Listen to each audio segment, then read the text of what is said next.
Hi friends, welcome to Telugu cricket chat. IPL 2025లో ఈ రోజు 2 మ్యాచ్లు అయితే జరగబోతున్నాయి. సాటర్డే రోజు double header day. First match వచ్చేసి Delhi Capitals versus Chennai Super Kings afternoon match. ఆ తర్వాత ఈవినింగ్ మ్యాచ్ వచ్చేసి Punjab Kings versus Rajasthan Royals మీద జరగబోతుంది. మనం ముందుగా Chennai Super Kings versus Delhi Capitals యొక్క మ్యాచ్ యొక్క ప్రీవ్యూ గురించి అయితే మనం మాట్లాడుకుందాం. ముందుగా మన ఛానల్ని మొదటిసారిగా ఎవరైనా చూస్తుంటే దయచేసి సబ్స్క్రైబ్ చేయండి. అలాగే వీడియోని లాస్ట్ వరకు చూసి నచ్చితే అయితే ఒక లైక్ చేయండి. ముందుగా ఢిల్లీ క్యాపిటల్స్ టీం విషయానికి వస్తే ఈ టోర్నమెంట్లో ఆడిన 2 మ్యాచ్లు అయితే గెలిచి వస్తున్నారు. ఫస్ట్ మ్యాచ్ లక్నో సూపర్ జైంట్స్తో గెలిచారు. At the same time second match అయితే సన్ రైజర్స్ హైదరాబాద్ని చాలా దారుణంగా ఓడించారని చెప్పాలి. కాబట్టి ఢిల్లీ క్యాపిటల్స్ అయితే ఇప్పటి వరకు అన్బీటన్గా ఉంది. అలాగే ఈ మ్యాచ్ కనుక ఢిల్లీ క్యాపిటల్స్ గెలిస్తే వాళ్ళైతే టేబుల్లో టాప్ ప్లేస్కి వెళ్ళే అవకాశం అయితే ఉంది. అదర్ హ్యాండ్ సిఎస్కే టీం విషయానికి వస్తే వాళ్ళైతే ఫస్ట్ మ్యాచ్ ముంబై ఇండియన్స్తో సింపుల్గా గెలిచారు. కానీ ఆ తర్వాత ఆర్సీబీతో చాలా దారుణంగా ఓడిపోయారు 50 రన్స్ మార్జిన్తో. కానీ లాస్ట్ మ్యాచ్ అయితే ఆర్ఆర్తో గెలవాల్సిన మ్యాచ్ అయితే ఓడిపోయారని చెప్పాలి. ఎందుకంటే కేవలం ఆ మ్యాచ్ అయితే 6 రన్స్ తేడాతో ఓడిపోయారు. వాళ్ళ చేజింగ్లో అయితే కాస్త తడబడింది ఆ మ్యాచ్లో సిఎస్కే టీం. కాబట్టి ఢిల్లీ టీం అయితే బ్యాక్ టు బ్యాక్ మ్యాచెస్ గెలిచి వస్తున్నారు. At the same time CSK team అయితే బ్యాక్ టు బ్యాక్ మ్యాచెస్ అయితే ఓడిపోయి ఈ మ్యాచ్లోకి వస్తున్నారు. కాబట్టి ఈ మ్యాచ్ ఎలా ఉండబోతుంది చూద్దాం. ముందుగా ఈ 2 టీమ్స్ మధ్య హెడ్ టు హెడ్ స్టాట్స్ ఎలా ఉన్నాయి కనుక ఒకసారి చూస్తే ఈ 2 టీమ్స్ అయితే ఇప్పటి వరకు ఐపీఎల్లో 30 మ్యాచ్లు అయితే ఆడాయి. అందులో ఢిల్లీ క్యాపిటల్స్ టీం 11 మ్యాచ్లో గెలిస్తే సిఎస్కే టీం 19 మ్యాచ్లో గెలిచింది. కాబట్టి ఓవరాల్ రికార్డ్ అయితే సిఎస్కేకి ఫేవర్గా ఉంది. అంతేకాకుండా లాస్ట్ 5 మ్యాచెస్లో కూడా సిఎస్కే టీం 4 మ్యాచ్లో గెలిస్తే ఢిల్లీ టీం అయితే 1 మ్యాచ్లో మాత్రమే గెలిచింది. కాబట్టి ఓవరాల్ ఫామ్ చూసుకున్నా రీసెంట్ ఫామ్ చూసుకున్నా ఈ 2 టీమ్స్ మధ్య సిఎస్కేకి కాస్త అప్పర్ హ్యాండ్ అయితే ఉంది ఢిల్లీ క్యాపిటల్స్పై. ఇక చెన్నైలో పిచ్ ఎలా ఉంటుంది అంటే జనరల్గా చెన్నైలో స్పిన్ ఫ్రెండ్లీ వికెట్ ఉంటుంది, లో స్కోరింగ్ వస్తుంది. కానీ మనకి లాస్ట్ ఇయర్ చూసుకున్నా ఈ ఇయర్ చూసుకున్నా మరీ చెన్నై పిచ్ అయితే అంత బౌలింగ్కి ఏమి హెల్ప్ఫుల్గా లేదు. స్పిన్నర్స్కి హెల్ప్ ఉంది, at the same time fast bowlers కూడా హెల్ప్ ఉంది. బ్యాట్స్మెన్ కూడా రన్స్ స్కోర్ చేయొచ్చు, కాకపోతే ఇనీషియల్గా టైం తీసుకొని కాస్త సెటిల్ అయితే ఇక్కడ రన్స్ స్కోర్ చేయడం కూడా పెద్ద కష్టమేం కాదు. కాబట్టి చెన్నై పిచ్ అనేది అటు బ్యాటింగ్కి ఇటు బౌలింగ్కి అయితే ఈక్వల్గా హెల్ప్ చేస్తుందని చెప్పొచ్చు. ఇక ఈ గ్రౌండ్లో మొత్తం ఇప్పటి వరకు 87 ఐపీఎల్ మ్యాచ్లు అయితే జరిగాయి. వాటిలో ఫస్ట్ బ్యాటింగ్ చేసిన టీం 50 మ్యాచ్లో గెలిస్తే చేస్ చేసిన టీం అయితే 37 మ్యాచ్లో గెలిచింది. కానీ రీసెంట్గా చూసుకుంటే మాత్రం అంటే 2024 ఐపీఎల్ ప్లస్ ఈ సంవత్సరం ఇలా చూసుకుంటే మాత్రం చేస్ చేసిన టీమే ఎక్కువ సందర్భాలు అయితే గెలిచింది. అంతేకాకుండా ఈ ఇయర్ అయితే 2 మ్యాచ్లు అయితే జరిగాయి. ఫస్ట్ మ్యాచ్లో సిఎస్కే చేసి గెలిచింది. 2 మ్యాచ్లు అయితే ఆర్సీబీ ఫస్ట్ బ్యాటింగ్ చేసి గెలిచింది. కాబట్టి 50-50 రికార్డ్ అయితే ఉంది. అయితే మనకి ఈరోజు జరగబోయేది డే మ్యాచ్ కాబట్టి అంటే ఆఫ్టర్నూన్ మ్యాచ్ కాబట్టి టాస్ గెలిచిన కెప్టెన్ ఎవరైనా సరే ఫస్ట్ బ్యాటింగ్ చేస్తేనే మంచిది. ఎందుకంటే మనకి ఆఫ్టర్నూన్ సెకండ్ హాఫ్లో పిచ్ అనేది ఇంకా స్లో అయిపోతుంది. అలాంటప్పుడు ఫస్ట్ బ్యాటింగ్ చేసి ఒక మంచి స్కోర్ బోర్డు మీద పెట్టగలిగితే తర్వాత చేజింగ్ చేసే టీంపై ప్రెజర్ అయితే ఉంటుంది. కాబట్టి టాస్ గెలిచిన కెప్టెన్ ఎవరైనా ఫస్ట్ బ్యాటింగ్ చేయడానికే ప్రిఫర్ చేస్తారు. ఇక చెన్నై చేపాక్లో Delhi Capitals versus Chennai Super Kings మధ్య హెడ్ టు హెడ్ రికార్డ్ ఎలా ఉందంటే ఈ గ్రౌండ్లో ఈ 2 టీమ్స్ మధ్య ఇప్పటి వరకు 9 మ్యాచ్లు జరిగాయి. అందులో చెన్నై టీం 7 మ్యాచ్లో గెలిస్తే ఢిల్లీ టీం అయితే 2 మ్యాచ్లో మాత్రమే గెలిచింది. కాబట్టి చేపాక్లో అయితే చెన్నైకి అయితే చాలా మంచి రికార్డు ఉంది ఢిల్లీపై.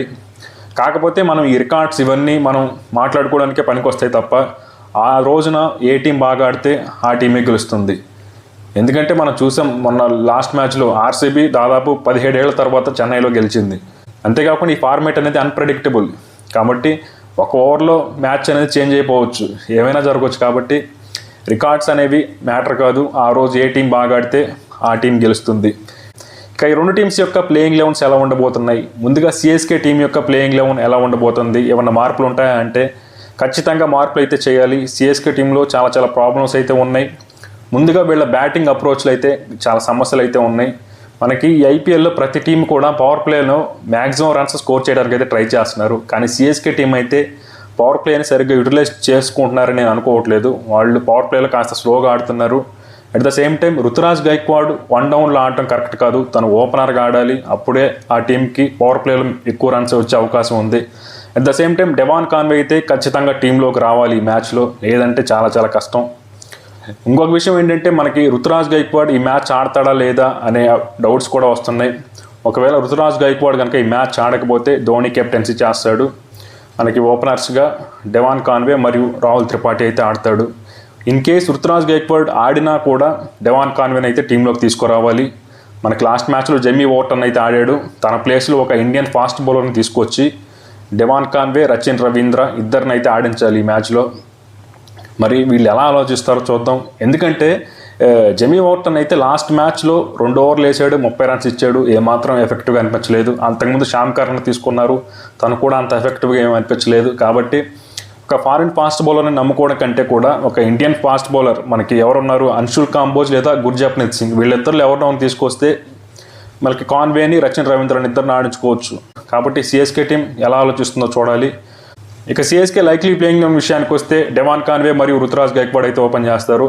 లేదా రుతురాజ్ గైక్వాడ్ ఆడకపోతే రాహుల్ త్రిపాఠి మరియు డెవాన్ కాన్వే అయితే ఓపెన్ చేస్తారు. నెంబర్ 3లో రచిన్ రవీంద్ర, నెంబర్ 4లో శివం దూబే, నెంబర్ 5లో విజయ్ శంకర్, నెంబర్ 6లో రవీంద్ర జడేజా, నెంబర్ 7లో ఎంఎస్ ధోని, నెంబర్ 8లో రవిచంద్రన్ అశ్విన్, నెంబర్ 9లో అన్షుల్ కాంబోజ్ లేదా గుర్జప్నీత్ సింగ్, నెంబర్ 10లో నూర్ అహ్మద్, నెంబర్ 11లో ఖలీల్ అహ్మద్ అయితే టీంలోకి వస్తారు. ఇక ఇంపాక్ట్ ప్లేయర్గా మతీషా పత్రాన్ అయితే ఆడతాడు.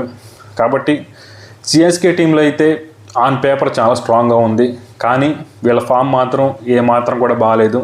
ముఖ్యంగా వీళ్ళ బ్యాటింగ్లో అయితే చాలా ప్రాబ్లమ్స్ ఉన్నాయి. వీళ్ళ మిడిల్ ఆర్డర్ అయితే ఏమాత్రం ఇంప్రెసివ్గా అయితే అనిపించట్లేదు ఈ టోర్నమెంట్లో.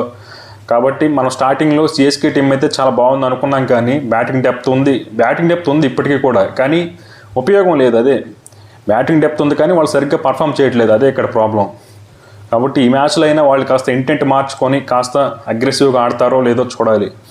ఇక other hand Delhi Capitals team విషయానికి వస్తే వీళ్ళ టీంలో అయితే నాకు తెలిసి అలాంటి చేంజెస్ అయితే ఉండవు. వీళ్ళ ప్లేయర్స్ అయితే అందరూ చాలా మంచి ఫామ్లో ఉన్నారు. ముఖ్యంగా బౌలింగ్లో అయితే లాస్ట్ మ్యాచ్లో మిచెల్ స్టార్క్ అద్భుతం చేశాడు. అలాగే కుల్దీప్ యాదవ్, అక్షర్ పటేల్ లాంటి వాళ్ళు కూడా చాలా మంచి ఫామ్లో ఉన్నారు.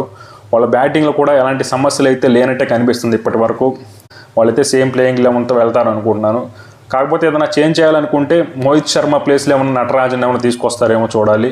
నాకు తెలిసి ఆ చేంజ్ కూడా చేయరు అనుకుంటా. ఎందుకంటే మనకి మోహిత్ శర్మకి అయితే చెన్నై పిచ్ అనేది కాస్త బెటర్గా సూట్ అవుతుంది. ఎందుకంటే తనకి ఇక్కడ పిచ్ అనేది కాస్త స్లోగా ఉంటుంది కాబట్టి ఆ కట్టర్స్, ఆ స్లోయర్ వన్స్ అయితే బాగా వర్కౌట్ అయ్యే అవకాశం అయితే ఉంది. ఇక వీళ్ళ లైక్లీ ప్లేయింగ్ లెవెన్ విషయానికి వస్తే జేక్ ఫ్రేజర్ మరియు ఫ్యాఫ్ డు ప్లెసిస్ అయితే ఓపెన్ చేస్తారు. నెంబర్ 3లో అభిషేక్ పోరెల్, నెంబర్ 4లో కేఎల్ రాహుల్, నెంబర్ 5లో అక్షర్ పటేల్, నెంబర్ 6లో ట్రిస్టన్ స్టబ్స్, నెంబర్ 7లో విప్రజ్ నిగమ్, నెంబర్ 8లో అశుతోష్ శర్మ, నెంబర్ 9లో మిచెల్ స్టార్క్, నెంబర్ 10లో కుల్దీప్ యాదవ్, నెంబర్ 11లో మోహిత్ శర్మ టీంలోకి వస్తారు. ఇక ఇంపాక్ట్ ప్లేయర్గా ముఖేష్ శర్మ అయితే ఆడే అవకాశం అయితే ఉంది. ఇక ఈరోజు మ్యాచ్లో ఇంట్రెస్టింగ్ బ్యాటిల్స్ విషయానికి వస్తే Mitchell Starc versus Rachin Ravindra, అలాగే Mitchell Starc versus Ruturaj Gaikwad, Kuldeep Yadav versus Shivam Dube, Khaleel Ahmed versus Faf du Plessis, Noor Ahmad versus KL Rahul, Pathirana versus Axar Patel. ఈ బ్యాటిల్స్ అయితే కాస్త ఇంట్రెస్టింగ్గా ఉండబోతున్నాయి. ఇక ఈ రెండు టీమ్స్ని సైడ్ బై సైడ్ కంపేర్ చేసి చూసుకుంటే ఏ టీంకి గెలిచే అవకాశం ఎక్కువగా ఉందంటే మాత్రం ముందుగా ఢిల్లీ క్యాపిటల్స్ టీం అయితే ఫామ్ వైజ్గా చూసుకుంటే చాలా బాగుంది. చాలా మంచి బ్యాటింగ్ డెప్త్ ఉంది. బౌలర్స్ అందరూ ఫామ్లో ఉన్నారు, చాలా బాగుంది. ఇక అదర్ హ్యాండ్ సిఎస్కే టీం విషయానికి వస్తే ఆన్ పేపర్ ఈ టీం కూడా చాలా బాగుంది, చాలా స్ట్రాంగ్గా ఉంది, బ్యాటింగ్ డెప్త్ ఉంది, బౌలింగ్ ఆప్షన్స్ అయితే బాగానే ఉన్నాయి. కాకపోతే వీళ్ళు ఫామ్ అనేది కాస్త అటు ఇటుగా ఉంది. ముఖ్యంగా వీళ్ళ బ్యాటర్స్ అయితే చాలామంది ఫామ్లో లేరు. కాబట్టి ఫామ్ పరంగా చూసుకుంటే ఢిల్లీ క్యాపిటల్స్కి ఎడ్జ్ ఉందనిపిస్తుంది. అలా కాకుండా హోమ్ అడ్వాంటేజ్ అయితే సిఎస్కేకి అయితే ఖచ్చితంగా ఉంటుంది. ఈ గ్రౌండ్లో ఈ రెండు టీమ్స్ మధ్య మ్యాచ్లు జరిగినప్పుడు 9 మ్యాచ్ల్లో 7 మ్యాచ్ల్లో సిఎస్కే టీం గెలిచింది, 2 మ్యాచ్లో మాత్రమే ఢిల్లీ టీం గెలిచింది. కాబట్టి హోమ్ అడ్వాంటేజ్ అయితే మాత్రం ఖచ్చితంగా చెన్నై టీంకి అయితే ఉంటుంది. కానీ ఫామ్ పరంగా చూసుకుంటే ఢిల్లీ క్యాపిటల్స్కే స్లైట్ ఎడ్జ్ అయితే కనిపిస్తుంది. మరి చూడాలి ఏ టీం గెలుస్తుందో. అంతేకాకుండా ఇక్కడ టాస్ కూడా ఇంపార్టెంట్ ఫ్యాక్టర్ అయితే ప్లే చేసే అవకాశం ఉంది. ఫస్ట్ బ్యాటింగ్ చేసి ఒక 180+ స్కోర్ కనుక బోర్డు మీద పెట్టగలిగితే ఖచ్చితంగా చేస్ చేసే టీంపై ప్రెజర్ అయితే ఉంటుంది. మరి చూద్దాం ఏం జరుగుతుందో. మీరైతే కామెంట్ సెక్షన్లో కామెంట్ చేయండి ఏ టీం గెలుస్తుందో.